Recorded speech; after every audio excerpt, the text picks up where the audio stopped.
Төрийн хэлэлт шалгалтын тухай хуулийн 6-гийн 4 заасныг үндэслэн аж ахуй нэгж байгууллагын үйл ажиллагаанд дотоод хяналт шалгалтыг зохион байгуулах журмыг Тамгын газар, мэргэжлийн хяналтын газар болон Монголын ажил олгогч эцэдийн нийцсэн холбооноос танилцуулаа. Энэхүү аж ахуй нийтлэг журмын гол зорилго нь аж ахуй нэгж байгууллагын хэмжээнд дотоод хяналт шалгалтыг байгуулж, тухайн аж ахуй нэгж байгууллага тохирсон дотоод хяналт шалгалтыг зохион байгуулахад ашиж байгаа юм байна.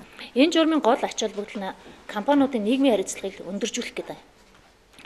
Бүх юм дээр мэргэжлийн хяналт тавьж яадаг хийж байгаа хоол, барьж байгаа барилга өгч байгаа уурхай болгоны хажууд мэргэжлийн хяналт байх биш. Аж ахуй нэгж байгууллагад өөрөөсөө хяналтаа тавьж яадаг. Хэрвээ өөрсдөө шийдвэрлэж чадахгүй байгаа тохиолдолд хөндлөнгийн байгууллага буюу манай байгууллагад мэдээлж яадаг. Ийм тогтолцоонд орж байгаамаа гэж. За хэрэгжүүлэхийн тулд бид нар өнөөдөр ямар арга хэмжээ авчаад байна гэхээр мэргэжлийн хяналтын байгууллагын бүх байцаагч нарт үүрэг өгөгдөж байна.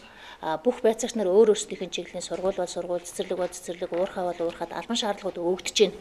3 сарын 1 гэхэд Монгол улсын хэмжээнд байгаа бүх аж ахуй нэгж байгууллагууд өөрсдөө дотоод хяналтын нэгжтэй эсвэл ажилтнтай журамтай болсон байна. Аж ахуй нэгж байгууллагад дотоод хяналт шалгалтыг тухайн 4 журмын дагуу болон Монгол улсын хууль тогтоомж, ерөнхийлөгчийн зарлиг, засгийн газар эрх хүй байгууллагаас гаргасан шийдвэрийг удирдлага болгож, мөн дотоод хяналт шалгалтыг зохион байгуулах үүрэг хүлээсэн нэгж ажилт нь тухайн аж ахуйн байгууллагын удирдлагуудад шууд захирагдаж, зохион байгуулалтын хувьд хараа тус байхаар тусгагдсан байна.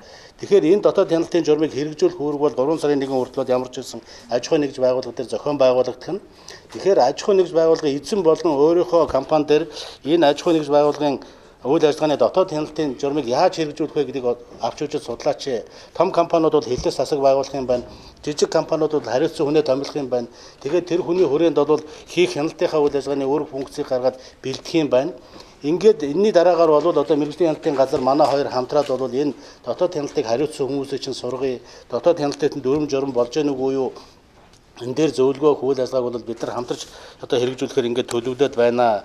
За засгийн газрын тогтоолоор энэ дотоод хяналтын нийтлэг журмын дагуу аж ахуй нэгж байгууллагууд аймаг орон нутаг хот нийслэлд зохион байгуулах энэ комисс томилогдож байгаа юм байна. Тийм учраас бид өнөөдөр энэ хэвлэлийн байгууллага хийж байгаа тохиолдолд хувийн хвшлийн аж ахуй нэгж байгууллагын ажил олгогч эзэдүүд хуучин шиг чанаргүй спорт арх хийгээ зарчдагч байдаг юм уу? Янз бүрийн хариуцлагагүй үйл ажиллагаа явуулах юм бол энэний хариуцлагыг төр мэргэжлийн хяналтын байгууллага биш бид өөрсдөө хариуцах боллоо шүү.